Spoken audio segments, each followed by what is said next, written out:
The Auburn Tigers opened spring camp with a lot of optimism heading into this upcoming year. They've had a great offseason. I know things didn't go very well there in 2024, but they feel like they've adequately addressed a few significant positions. But the biggest spring question for me when it comes to Auburn, how confident is Jackson Arnold, their new quarterback, and how quickly can he develop chemistry with a really high-quality receiver core? Jackson Arnold came to college as the number 3 overall prospect in the 2023 class. What I would say about Jackson Arnold is that we have seen this before. Do you not remember just a couple years ago, it was 2021, there was a young man by the name of Spencer Rattler that had lit the world on fire in 2020. It was amazing, was great. And then going into 2021, he lost all of his confidence. He ends up getting beaten out by his backup quarterback, a guy that went on to become the number 1 overall pick and Heisman Trophy winner. But Spencer Rattler, he got a second chance. He went to South Carolina and ended up having a terrific career. I think that's what they're hoping for Jackson Arnold, because it's not about talent. It's never been about talent with Jackson Arnold.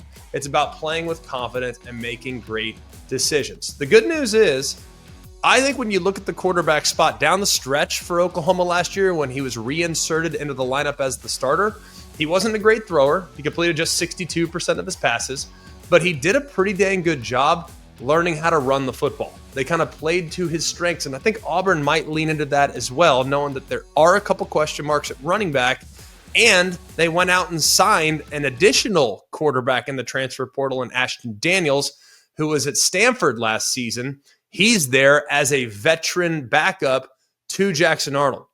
And if you want to go one step further, you still have Deuce Knight, who was the number 2 dual threat quarterback in the ESPN 300 last year. So whoever's a quarterback, though, Jackson Arnold, of course, being the most likely candidate to be the guy, the wide receiver core, and I've been following Auburn for a long time now, 20 years as a player and now as an analyst.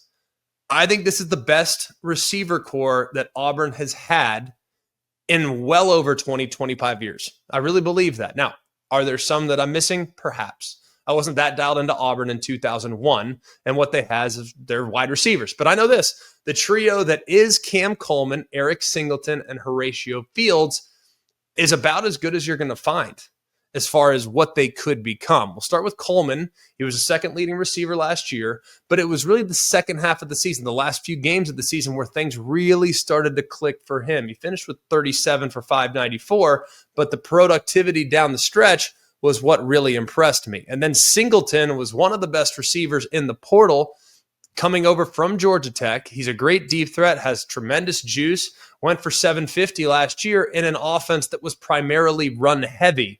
You look at Horatio Fields as well at Wake Forest. He was very productive on an offense that struggled as well. So I think those 3 receivers make up one of the best receiving cores in the SEC, and whoever the quarterback is for Auburn, assuming it's Jackson Arnold, should be very confident in developing a rapport with them throughout spring practice.